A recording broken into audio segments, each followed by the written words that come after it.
அதை தானே பார்க்க வந்தேன். ஏய், என் ராசாவை நான் யாருக்கும் கொடுக்க மாட்டேன். யாருக்கும் கொடுக்காத, நீயே கல்யாணம் பண்ணி குடும்பம் நடத்து. ரஜினி சாரும் கமல்ஹாசன் சாரும் ஒரு படத்தில் நடிக்க போறாரு, அந்த லோகேஷ் கனகராஜ் தான் இயக்க போறாரு அப்படின்னு எல்லாருமே எதிர்பார்த்துட்டு இருந்தாங்க. அந்த மாதிரி நிறைய தகவல்கள் வலைதளங்கள்ல வந்துச்சு. அது ஒரு பக்கம் இருக்க, கமல்ஹாசன் சார் சைமா அவார்ட்ஸ்ல கண்டிப்பா நானும் ரஜினியும் வந்து ஒரு படம் பண்ண போறோம், முன்னாடி நாங்க படம் பண்ணிட்டு தான் இருந்தது, அப்புறம் நாங்க தான் வேணான்னு விலகி இருந்தோம், ஆனா இப்ப திரும்பவும் படம் பண்ண போறோம் அப்படின்னு சொல்லியிருந்தாரு.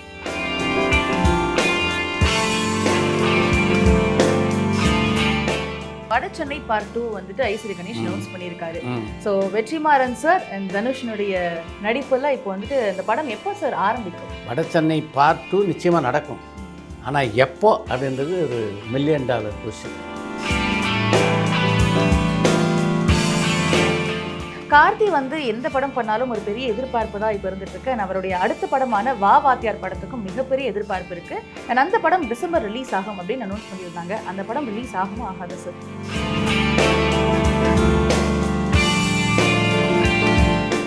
அதாவது கதை வந்து ஒரு இன்ட்ரெஸ்டிங்கான கதை உங்களுக்கு கிடைக்கும்.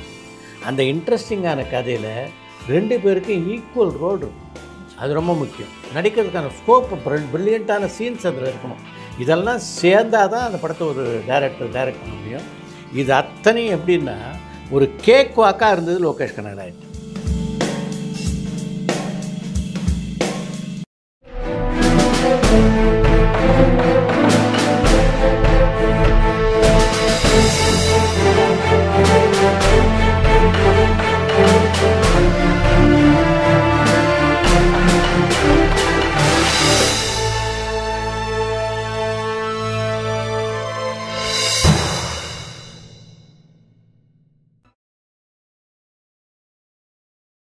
Welcome to cinema this week. Sir வணக்கம். வணக்கம். அதாவது சிம்புவோட படம் ஸ்டாப் ஆனதுனால இப்போ சந்தானம் ஐடலா இருக்கிறதா நம்ம ஷோலயே பேசியிருக்கோம். ஆனா இப்போ ஒரு படத்துல கமிட் ஆகியிருக்காரு. அதை பத்தி சொல்லட்டுமா? சொல்லு, அதுக்கு தானே இந்த ப்ரோக்ராமே. ஸோ அக்யூஸ் நம்பர் 1, அதாவது A1 அப்படின்னு ஒரு படம் வந்ததுல அந்த படத்தினுடைய இயக்குனரான ஜான்சன் கூட தான் நடிகர் சந்தானம் இப்போ ஒரு படத்துல கமிட் ஆகியிருக்காரு. வந்திருக்க தகவல்கள் படி பார்த்தா அக்டோபர் இறுதியில் இந்த படத்தினுடைய படப்பிடிப்பு தொடங்குறதுக்கான வாய்ப்புகள் இருக்கிறதாகவும் சொல்லப்படுது சார். நிஜமாவே மகிழ்ச்சி தான். ஆனால் ஒரு விஷயம் யோசிக்கணும். சந்தானம் வந்து ஒரு 5 மாதமாக ஷூட்டிங் போகல. இதை வந்து கொஞ்சம் முன்னாடி அகேட்டாக பிளான் பண்ணியிருந்தாங்கன்னா இந்த 5 மாதத்தை வந்து ஒரு ப்ரொடியூசருக்கு பயன்படுத்தியிருக்கலாம். இல்லை அவருக்கே கூட ஒரு படத்தில் நடித்தாலும் ஒரு முழு சம்பளம் கிடைக்கும். இந்த நடிகர்களை பொறுத்த வரைக்கும் என்னென்னா, ஒரு 5 கோடி ரூபா அவங்களுடைய சம்பளம் ஃபிக்ஸ் பண்ணிக்கிட்டாங்கன்னா அந்த தயாரிப்பாளர் 4.5 கோடி 4 கோடி எது கொடுத்தாலும் நடிக்கிறதுக்கு ஒத்துக்கிறது இல்லை. அந்த 5 கோடி வந்தால் தான் நடிக்கிறான்றாங்க. இப்படி 6 மாதம் அவங்க வேஸ்ட் பண்ணுறாங்கல்ல. இதுக்கு பதில் ஒரு ப்ரொடியூசருக்கு 50 லட்ச ரூபா சம்பளத்தை குறைச்சிட்டு நடித்தாங்கன்னா அந்த ப்ரொடியூசருக்கு ஏதோ ஒரு பெனிஃபிட் இருக்குது, இவங்க கேரியர்லேயும் ஒரு டேர்ன் ஓவர் இருக்கும். அதையே யாரும் யோசிச்சு பார்க்க மாட்டாங்கன்றான்னு தெரியல. இதே தான் விக்ரமும் பண்ணியிருக்காரு. விக்ரம் நடித்த படம் வந்து ஏறக்குறைய 6 மாதம் ஆக போகுது. இப்போ இது வரைக்கும் எந்த படத்துடைய படப்பிடிப்பும் ஸ்டார்ட் ஆகலை. பேசிக்கிட்டே இருக்காங்க, இவர் டைரக்ட் பண்ண போகிறார், அவர் டைரக்ட் பண்ண போகிறார், ஆனால் எதுவும் நடக்கலை. இப்போ கடைசியாக வந்து அவர் இணைஞ்சு பணியாற்ற இருந்தது வந்து நம்ம பிரேம்குமாரோட. பிரேம்குமாருடைய கதை அவருக்கு வந்து செட் ஆகலை. அவர் அந்த கதையில் சில சேஞ்சஸ்லாம் சொன்னார். அதை ஏற்றுக்க பிரேம்குமார் தயாராக இல்லை. இப்போ அந்த படத்தில் பகத் பாசில் நடிக்கிறார். விக்ரம் அந்த படத்துலேருந்து விலகிட்டார். இவ்வளோ இடைவெளி எதுக்கு கொடுக்குறாங்க நடிகர்கள் அப்படின்னு தான் என்னால் புரிஞ்சிக்க முடியல. ஆனாலும் இப்போ ஒரு சந்தோஷமான விஷயம் விக்ரமை பொறுத்த வரைக்கும் என்னென்னா, ரொம்ப நாளைக்கு அப்புறம் ஒரு சப்ஜெக்டை நடிக்க ஒத்துக்கிட்டு இருக்காரு. இப்போ அவர் அந்த படத்தை மாவீரன் படத்தை தயாரித்த அருண் தான் தயாரிக்கிறாரு. இதில் வந்து ஒரு முக்கியமான விஷயம் என்னென்னா, இது வரைக்கும் விக்ரம் வந்து புது இயக்குனருடைய டைரக்ஷனில் நடிக்க ஒத்துக்கிட்டதே கிடையாது. சீசன்டு டைரக்டர்ஸு, ஏற்கனவே பல வெற்றிகளை கொடுத்த டைரக்டர்ஸ், அவங்க படங்கள்லாம் நடிப்பேன் அப்படின்னு தான் ஒரு கண்டிஷன் போட்டுகிட்டே இருந்தார். இப்போ ஒரு சேஞ்ச், எங்கேயோ கொஞ்சம் மனசு இறங்கி ஒரு புதுமுக இயக்குனருடைய படத்தில் நடிக்க ஒத்துட்ருக்காரு. அந்த இயக்குனர் தான் இங்கே பாராட்டணும். ஏன்னா விக்ரம் தன்னுடைய முடிவே மாற்றிக்கொள்ளக்கூடிய அளவுக்கு ஒரு கதையை சொல்லியிருக்காரு அப்படின்னா நிச்சயமாக பாராட்டத்தக்க ஒரு விஷயம் தானே இது. கண்டிப்பாக சார். அப்போ அஸ்வின் மடோன் படம் என்னாச்சு? அவர் யார் கூட படம் பண்ணுறாரு சார்? அவரும் விக்ரமோட தான் பண்ண போகிறாரு. அவர் ஸ்கிரிப்ட் கொஞ்சம் டிலே இருந்ததுனால தான் இந்த மாற்று ஏற்பாடு நடந்தது. இப்போ அவரும் ஸ்கிரிப்டை கம்ப்ளீட் பண்ணார் அப்படின்னு தான் நான் கேள்விப்பட்டேன். இந்த படத்தை முடிச்சுட்டு பேக் டு பேக் அருணே தான் அந்த படத்தையும் பண்ண போகிறாரு. 2 படம் விக்ரம் படத்தை தொடர்ந்து பண்ணுவார் அப்படின்னு நினைக்கிறேன். சூப்பர். ரஜினி சாரும் கமல்ஹாசன் சாரும் ஒரு படத்தில் நடிக்க போறாரு, அந்த லோகேஷ் கனகராஜ் தான் இயக்க போறாரு அப்படின்னு எல்லாருமே எதிர்பார்த்துட்டு இருந்தாங்க. அந்த மாதிரி நிறைய தகவல்கள் வலைதளங்கள்ல வந்துச்சு. அது ஒரு பக்கம் இருக்க, கமல்ஹாசன் சார் சைமா அவார்ட்ஸ்ல கண்டிப்பா நானும் ரஜினியும் வந்து ஒரு படம் பண்ண போறோம், முன்னாடி நாங்க படம் பண்ணிட்டு தான் இருந்தது, அப்புறம் நாங்க தான் வேணான்னு விலகி இருந்தோம், ஆனா இப்ப திரும்பவும் படம் பண்ண போறோம் அப்படின்னு சொல்லியிருந்தாங்க. ஆனா அதுக்கு நடுவில் தான் வந்து இது மாதிரி ரஜினி சார் ஏர்போர்ட்ல வந்துட்டு சொல்லிட்டாரு, அதாவது கன்ஃபார்மா நாங்க படத்துல நடிக்க போறோம், ஆனா கதை இன்னும் கன்ஃபார்ம் ஆகல, டைரக்டர் இன்னும் கன்ஃபார்ம் ஆகல அப்படின்னு சொல்லியிருக்காரு. யார் தான் அந்த படத்தை டைரக்ட் பண்ணுவாங்க, என்னதான் சார் பிரச்சனை? விமான நிலையத்தில் ரஜினிகாந்தை பார்த்து கேட்கப்பட்ட கேள்வியை நீங்களும் கமலும் சேர்ந்து பண்ண போகிற படம் எப்போ படப்பிடிப்பு தொடங்கும், இது மாதிரியான கேள்வி தான் கேட்டாங்க. அந்த படத்தினுடைய டைரக்டர் யார், யார் தயாரிப்பாளங்க, இதெல்லாம் கேட்கவே இல்லை. இப்போ அந்த விவரங்கள்லாம் வந்து ரஜினிகாந்தாக தான் வாலண்டியராக சொன்னார். ரெட் ஜெயண்ட்டும் ராஜ்கமலும் தான் தயாரிக்க போகிறாங்க, நானும் கமலும் நடிக்க போகிறோம். ஆனால் டைரக்டர் யார் என்பதோ கதை என்ன அப்படின்றதோ இது வரைக்கும் முடிவாகலை. கதை முடிவாகி டைரக்டர் முடிவானதுக்கு பின்னால் அந்த படத்துடைய படப்பிடிப்பு தொடங்குன்னு கிளியராக சொல்லிட்டு அவர் பாட்டு ஃப்ளைட் ஏறி போயிட்டார். இதுக்கு முன்னாடியே என்ன விஷயம் நடந்திருக்குன்னா, ரஜினி தன்னுடைய நண்பர்கள் பல பேர்கிட்ட கன்சல்ட் பண்ணியிருக்கார். நானும் கமலும் சேர்ந்து நடிக்கிற படத்தை யார் டைரக்ட் பண்ணால் நல்லாயிருக்கும், யார் எங்கள் 2 பேரையும் வச்சு ஒரு பிரமாதமான வெற்றி படத்தை கொடுப்பாங்க சொல்லுங்கன்னு சொல்லி பல பேரை கேட்டிருக்கார். ஆளாளுக்கு ஒரு பேர் சொல்லியிருக்காங்க. இதில் ஒருத்தர் வந்து சொன்ன பதில் தான் ரொம்ப முக்கியமான விஷயம். ராஜமௌலி டைரக்ட் பண்ணார்னா சரியாக இருக்கும் சார். ஏன்னா இன்றைக்கி வந்து இப்போ இந்திய சினிமா உலகத்திலே மிகப்பெரிய கலெக்ஷன்னா அது வந்து ராஜமௌலி படங்கள் தான். அதனால் ராஜமௌலி பண்ணால் சரியாக இருக்குன்னு. இதில் என்னென்னா ராஜமௌலி வந்து அவருடைய படப்பிடிப்பு முடிகிறதே வந்து 26 எண்டு இல்லை 27 அப்படின்றாங்க. அதை முடிச்சுட்டு எங்கே வந்து படத்தை டைரக்ட் பண்ணுறது, அது வந்து இப்போ வந்து ரூல்ட் அவுட்டு. இதுக்கப்புறம் இப்போ வலைதளங்களில் பார்த்தா ஒரு பக்கம் அட்லி பேர் வருது, ஒரு பக்கம் நெல்சன் பேர் வருது, இன்னொரு பக்கம் வந்து பிரதீப் ரங்கநாதன் பேர் வருது. இப்படி எல்லாருமே இவங்க தான் டைரக்ட் பண்ண போகிறாங்க அப்படின்னு வருது. நெல்சன் பேரை சொல்கிற பலரும் சொல்கிற முக்கியமான விஷயம் என்னென்னா, ஜெயிலர் 2 படத்தை மட்டும் நெல்சன் ஹிட் அடிச்சிட்டாருன்னா நிச்சயமாக இந்த வாய்ப்பு அவருக்கு தான் போகும். இதில் முக்கியமான விஷயம் நான் என்ன நினைக்கிறேன்னா, யாராக இருந்தாலும் இவங்களுக்கு பல டாஸ்க் இருக்குது, அதெல்லாம் முடித்தா தான் அந்த படத்தை டைரக்ட் பண்ண முடியுமே தவிர ஜஸ்ட் லைக் தட் ஒரு கமர்ஷியல் டைரக்டர் இவர் இருந்தால் சரியாக இருக்கும் அப்படின்னு எந்த டைரக்டரையும் கமல்ஹாசன் ஒத்துக்க மாட்டார், ரஜினிகாந்த் ஒத்துக்க மாட்டார் அப்படின்னு தான் என்னுடைய எண்ணம். முதல்ல கதை, அதாவது கதை வந்து ஒரு இன்ட்ரெஸ்டிங்கான கதை இவங்களுக்கு கிடைக்கணும். அந்த இன்ட்ரெஸ்டிங்கான கதையில் 2 பேருக்கும் ஈக்குவல் ரோல் இருக்கணும், அது ரொம்ப முக்கியம்.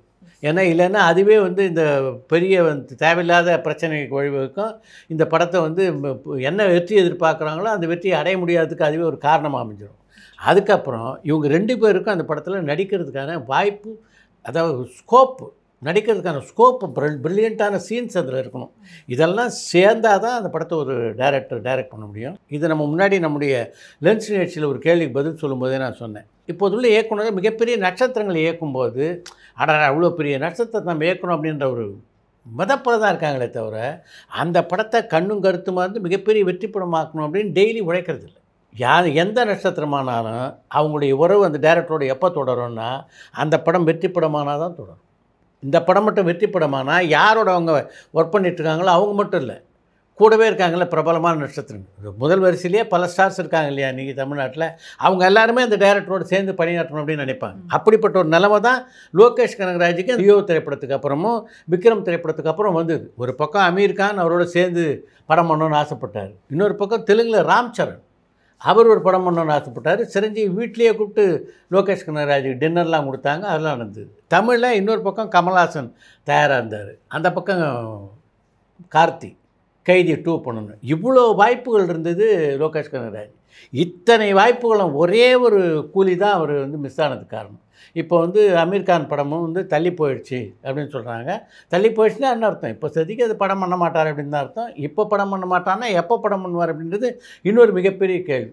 இப்போ கூட இன்னும் டைம் இருக்குது அப்படின்னு தான் நினைக்கிறேன். லோகேஷ் கனகராஜை பொறுத்த வரைக்கும் அவருடைய திறமையை குறைச்சி மதிப்பிட முடியாது. ஒரு நல்ல டைரக்டர் தான் அவர், நல்ல நல்ல படங்கள்லாம் கொடுத்தவர் தான். நடுவில் ட்ராக் மாறிட்டார், அவ்வளோதான். திரும்ப அவர் உட்காந்து இவங்க 2 பேருக்குமான கதையை உருவாக்கி போனான்னா அவருக்கே கூட அந்த படத்தை இயக்கக்கூடிய வாய்ப்பு இருக்குது. ஆனால் முன்ன மாதிரி கிடையாது. முன்ன வந்து ஒரு சோலோவாக இருந்தார், இப்போ கூட அந்த தொடர் ஓட்டத்தில் நிறைய டைரக்டர்ஸ் அவரோடு சேர்ந்து வர வாய்ப்பு இருக்குது. அவங்களெல்லாம் தாண்டி பெர்ஃபார்ம் பண்ண வேண்டிய ஒரு கட்டாயம் இன்றைக்கி அவருக்கு இருக்குது, அதுதான் முக்கியம். இது ஒரு பக்கம் இருக்க, வட சென்னை பார்ட் 2 வந்துட்டு ஐஸ்வரி கணேஷ் அனௌன்ஸ் பண்ணியிருக்காரு. ஸோ வெற்றிமாறன் சார் அண்ட் தனுஷனுடைய நடிப்பெல்லாம் இப்போ வந்துட்டு அந்த படம் எப்போ சார் ஆரம்பிக்கும்? வட சென்னை பார்ட் 2 நிச்சயமாக நடக்கும், ஆனால் எப்போ அப்படின்றது ஒரு $1 மில்லியன் கொஸ்டின். நடுவில் வந்து இப்போ வாடி வாசல் எப்போன்னு எல்லோரும் கேட்டிருந்தாங்கல்ல, அது மாதிரி இன்னும் கொஞ்ச நாளைக்கு வட சென்னை 2 எப்போ, வட சென்னை 2 எப்போ அப்படின்னு தான் எல்லோரும் கேட்டுட்ருப்பாங்க. ஏன்னா வெற்றிமாறனும் வந்து இப்போ வந்து ஃப்ரீயாக இல்லை, அவர் தொடர்ந்து ஒரு 2-3 கமிட்மெண்ட் வச்சுருக்காரு. அதே மாதிரி தான் தனுஷும். இப்போ போர்த்துகல் டைரக்டர் விக்னேஷ் ராஜ் அவர் ஒரு படம் பண்ணிகிட்ருக்காரு. அதுக்கு அடுத்து வந்து அமரன் படத்தினுடைய டைரக்டரான ராஜ்குமார் பெரியசாமியோட ஒரு படம் பண்ணோம். இப்போ தான் ட்விட்டரில் மிகுந்த மகிழ்ச்சியோட தமிழரசன் பச்சைமுத்து ஷேர் பண்ணியிருக்காரு. அடுத்து இந்த நடிப்பரசன் தனுஷுக்கு நான் எப்போ ஸ்டார்ட்டு கட்டு சொல்ல போகிறேன்னு. அதனால் அடுத்து அவரும் இந்த பைப்லைனில் இருக்கார். இந்த படம்லாம் முடிச்சுட்டு தான் ஒரு வெற்றிமாறனோட சேரணும். இதுக்கு நடுவில் வெற்றிமாறனாவது ஃப்ரீயாக இருக்கார். ஆனால் அவரும் ஃப்ரீயாக இல்லைன்றது தான் முக்கியம். நீண்ட நாட்களாக பேசி தீர்க்கப்படாமல் இருந்த இந்த சிம்பு பட பிரச்சனைகள் முழுவதுமாக பேசி இப்போ தீர்க்கப்பட்டு விட்டது. அக்டோபர் மாதம் 1ஆம் தேதி அந்த படத்தினுடைய ஷூட்டிங் ஸ்டார்ட் பண்ணியிருக்காங்க. இந்த மந்த் ஏற்கனவே அதுக்காக ஒரு டீசரை ஷூட் பண்ணி வச்சுருக்காங்க. ஒரு பிரில்லியன்ட் டீசர் அப்படின்னு எல்லாருமே அதை பாராட்டுறாங்க. அந்த டீசரை இந்த மந்த் எண்டு ரிலீஸ் பண்ணுவாங்கன்னு நினைக்கிறேன். அக்டோபர்லேருந்து கண்டினியூஸாக அந்த படத்தினுடைய ஷூட்டிங் இருக்குது. தானுவை பொறுத்த வரைக்கும் ஒரு மகிழ்ச்சிகரமான விஷயம் என்னென்னா, வெற்றிமாறன் 2 படத்தையும் டைரக்ட் பண்ணி தரேன்னு ஒத்துக்கிட்டார். ஒன்று சிம்புவோட வந்து ஒரு படம், அதுக்கடுத்து வாடிவாசல். இந்த படம் முடிஞ்ச உடனே அப்படியே கண்டினியூஸாக வாடிவாசல் படத்தினுடைய படப்பிடிப்பு ஸ்டார்ட் ஆகுது. அதனால் அடுத்த வருஷம் ஒரு ஜூலை, ஆகஸ்ட் இல்லை செப்டம்பருக்குள்ளே இந்த 2 படத்தினுடைய படப்பிடிப்பு முடிவடையணும் அப்படின்னு அவங்க நினைக்கிறாங்க. இன்னும் கூடுதலாக ஒரு 1-2 மாதம் போகலாம். ஆனால் 2 படம் இருக்குன்றது தான் ஒரு ஹாப்பி நியூஸு. சூர்யாவும் சம்மதிச்சிட்டாரு. சூர்யா, தானு, வெற்றிமாறன் 3 பேருமே சேர்ந்து ஒரு மீட்டிங் பேசி எல்லாத்தையும் ஃபைனலைஸ் பண்ணிட்டான்றாங்க. அதனால் ஒரு பக்கம் சூர்யா ரசிகர்களுக்கு மகிழ்ச்சிகரமான செய்தி, வாடிவாசல் நிச்சயமாக வருது. இன்னொரு பக்கம் சிம்பு வெற்றிமாறன் படமும் உறுதியாயிடுச்சு. சிம்புவை பொறுத்த வரைக்கும் வெற்றிமாறனோட சேர்ந்து ஒரு படம் பண்ணோம் அப்படின்றதுல வந்து ரொம்ப குறியாக இருக்கார் அவர். அதனால தான் அவரை பொறுத்த வரைக்கும் பல காம்ப்ரமைஸ் அந்த படத்தில். சம்பளத்தை குறைச்சிக்கிட்டாரு. இந்த மாதிரி பல காம்ப்ரமைஸ் அந்த படத்துக்கு பண்ணியிருக்காரு. இதெல்லாம் எதுக்குன்னா ஒரு வெற்றி எதிர்நோக்கிய பயணம் தான். சினிமாவில் வந்து ரொம்ப முக்கியமான விஷயம். அதை இப்போ சிம்பு உணர்ந்துருக்கிறது மகிழ்ச்சியாக தான் இருக்குது. ஒரு வெற்றி ரொம்ப முக்கியம் சினிமாவில். அந்த வெற்றி தான் அடுத்தடுத்த இடத்துக்கு நம்மளை அழைத்து செல்லணும் அப்படின்றது தான் சினிமாவுடைய நிதர்சனம். வெற்றிமாறன் சாரோட சிம்பு படம் பண்றது சந்தோஷமான விஷயம் தான். ஆனா அஸ்வத் மாரிமுத்து டைரக்ஷன்ல காட் ஆஃப் லவ்னு ஏஜிஎஸ் ப்ரொடக்ஷனுக்கு ஒரு படம் பண்றதா இருந்து அந்த படத்துடைய படப்பிடிப்பு கூட அக்டோபர் தொடங்குறதா இருந்து அந்த படத்தினுடைய நிலைமை தான் என்ன சார்? படம் பேரே காட் ஆஃப் லவ். அப்படி இருக்கும்போது அந்த படத்தை மிஸ் பண்ணுவாங்களா? அந்த படத்தினுடைய படப்பிடிப்பு இருக்குது. ஆனால் 1 மாதம் தள்ளி போகிறாங்க. அக்டோபர் மாதம் தான் முதல்ல தொடங்குறதா இருந்தாங்க. கடைசி நேரத்தில் ஒரு ஸ்கிரிப்டை இன்னும் கொஞ்சம் சரி பண்ணலாம் அப்படின்லாம் நினைப்பாங்க இல்லையா? அதெல்லாம் காரணமாக இப்போ 1 மாதம் தள்ளி போகுது அப்படின்னு நினைக்கிறேன். அந்த படத்தினுடைய படப்பிடிப்பு நவம்பர் மாதம் ஸ்டார்ட் ஆகுது. ஒரு பக்கம் அஸ்வத் மாரிமுத்து, இன்னொரு பக்கம் வெற்றிமாறன் 2 பேருக்கும் சமமாக ஒர்க் பண்ணுவார் அதுக்கப்புறம் அப்படின்னு நினைக்கிறேன் சிம்பு. சூப்பர். கார்த்தி வந்து எந்த படம் பண்ணாலும் ஒரு பெரிய எதிர்பார்ப்பு தான் இப்போ இருந்துட்டு இருக்கு. அவருடைய அடுத்த படமான வா வாத்தியார் படத்துக்கும் மிகப்பெரிய எதிர்பார்ப்பு இருக்கு. அந்த படம் டிசம்பர் ரிலீஸ் ஆகும் அப்படின்னு அனௌன்ஸ் பண்ணியிருந்தாங்க. நலன்குமார் சாமி டைரக்ஷனில் கார்த்தி படம் பண்ண போகிறார் அப்படின்போது அதுக்கு ஒரு மிகப்பெரிய எதிர்பார்ப்பு இருந்தது. நலன்குமார் சாமி ஒரு வித்தியாசமான இயக்குனர், அதே நேரத்தில் நல்ல கமர்ஷியல் படங்களையும் கொடுக்கக்கூடிய இயக்குனர் அப்படின்றனால தான் அந்த எதிர்பார்ப்பு. ஆனால் இந்த படம் ஆரம்பித்தது எப்போன்னா 2023 மார்ச், 2024 மார்ச், 25 மார்ச், ஏறக்குறைய இப்போ செப்டம்பரில் இருக்கும். இது வரைக்கும் அந்த படத்தை வந்து வெளிக்கொண்டு வர முடியல அப்படின்றது நிஜமாகவே ஒரு சோகமான விஷயந்தான். இதுக்கு நடுவில் ஞானவேல் ராஜா டிசம்பர் மாதம் அந்த படம் வந்துடும் அப்படின்னு ஒரு அனௌன்ஸ்மெண்ட் போட்டிருந்தார். அப்போ கார்த்தி ரசிகர்கள் எல்லாருமே ஹாப்பி ஆகிட்டாங்க. அந்த சர்தார் 2க்கு முன்னாடியே இந்த படம் வந்துடும் போல தெரியுது அப்படின்ற ஒரு எதிர்பார்ப்பு எல்லாருக்கும் இருந்தது. ஆனால் இப்போ கேள்விப்படுகின்ற தகவலில் பார்த்தா அது டிசம்பருக்கு வருவதற்கான வாய்ப்புகள் வந்து ரொம்ப கம்மியாக இருக்கிறதா தான் தெரியுது. ஏன்னா முன்னாடிலாம் அந்த படத்தினுடைய ஷூட்டிங் இன்னும் 4 நாள் இருக்குது, 5 நாள் இருக்குது, 10 நாள் இருக்குது அப்படின்னு சொல்லியிருந்தாங்க. இப்போ நான் கேள்விப்பட்ட தகவல் படி அந்த படத்தினுடைய ஷூட்டிங்கே இன்னும் 20 நாள் இருக்கான். இப்போ சத்திக்கு அந்த படத்தினுடைய ஷூட்டிங் நடக்க வாய்ப்பு இல்லை. ஏன்னா இப்போ தமிழ் டைரக்ஷனில் கார்த்தி ஒரு படம் நடிக்கிறாரு. அதுக்கு தான் இப்போ ராமேஸ்வரத்தில் பெரிய செட்டு போட்டிருக்காங்க மார்ஷலுக்கு. அந்த மார்ஷல் படத்தினுடைய படப்பிடிப்பு இந்த கட்ட படப்பிடிப்பு முடிகிறதுக்கு நிச்சயமாக 30லேருந்து 40 நாள் ஆகிடும். இப்போ படப்பிடிப்பே நடத்தினா கூட நவம்பர்லேயோ டிசம்பர்லேயோ தான் அந்த படத்தினுடைய படப்பிடிப்பு நடக்கும். அப்படி இருக்குது எப்படி இந்த வருஷம் வர வாய்ப்பு இருக்குது. எப்படி பார்த்தாலும் அடுத்த வருஷம் தான் வரும் அப்படின்னு நினைக்கிறேன் வா வாத்தியார். அடுத்த வருஷம் மார்ச்சை தாண்டி வந்ததுன்னா 3 வருஷத்தை நிறைவு செய்து விட்டு அப்புறம் வரும். தனுஷ் சாரினுடைய இட்லி கடை படத்தினுடைய ட்ரெய்லருக்காக எல்லாரும் ஆவலா வெயிட் பண்ணிட்டு இருந்தாங்க. ஸோ இப்போ ட்ரெய்லர் ரிலீஸ் ஆயிடுச்சு. நானும் பார்த்தேன். எனக்கு ட்ரெய்லர் ரொம்பவே பிடிச்சிருந்தது. உங்களுக்கு எப்படி சார் பிடிச்சிருந்ததா? இட்லி கடை ட்ரெய்லர் பார்த்தபோது ஒரு சரியான தமிழ் படம் மாதிரியே எனக்கு தெரிஞ்சு. என்னென்னா பொதுவாக தமிழ் படங்களில் என்ன முக்கியமான விஷயம்னா கொஞ்சம் சென்டிமெண்ட் இருக்கணும், கொஞ்சம் காதல் இருக்கணும், கொஞ்சம் மோதல் இருக்கணும். இதெல்லாம் சரியான விதத்தில் கலந்தால் நிச்சயமாக அந்த படம் வெற்றி படமாக அமையும். அது மாதிரி சரியான விதத்தில் இதெல்லாம் தனுஷ் அந்த படத்தில் கலந்துருக்காரு அப்படின்னு தான் எனக்கு தோணுச்சு. ஒரு பக்கம் அவங்க அப்பா சென்டிமெண்ட்டு, தனுஷ் சென்டிமெண்ட்டு, தங்கச்சி சென்டிமெண்ட்டு இது இருக்குது. இன்னொரு பக்கம் ஆக்ஷன் சீன்ஸ் இருக்குது. இப்படி எல்லாமே இருக்குது. ஒரு பக்கம் உயர்ந்த கோபுரங்கள் இருக்குது, இன்னொரு பக்கம் இட்லி கடையும் இருக்குது. இப்படி எல்லா வித்தியாசத்தையும் காட்டியிருக்காரு. நிச்சயமாக ஒரு சரியான ப்ரொபோசிஷனில் கலந்த ஒரு கலவையான படமாக இருக்கும்னு நினைக்கிறேன். இது போன்ற படங்களுக்கு நிச்சயமாக வந்து நம்முடைய ரசிகர்கள் வந்து எப்போவுமே ஆதரவு தருவாங்க. சரியான விகிதத்தில் கலந்துருந்தாங்கன்னா நிச்சயமாக அந்த படம் மிகப்பெரிய வெற்றி கோட்டை தொட எல்லா வாய்ப்பும் இருக்குது. ஓகே, அடுத்த வாரம் சந்திப்போம். நன்றி சார். வெல்கம்.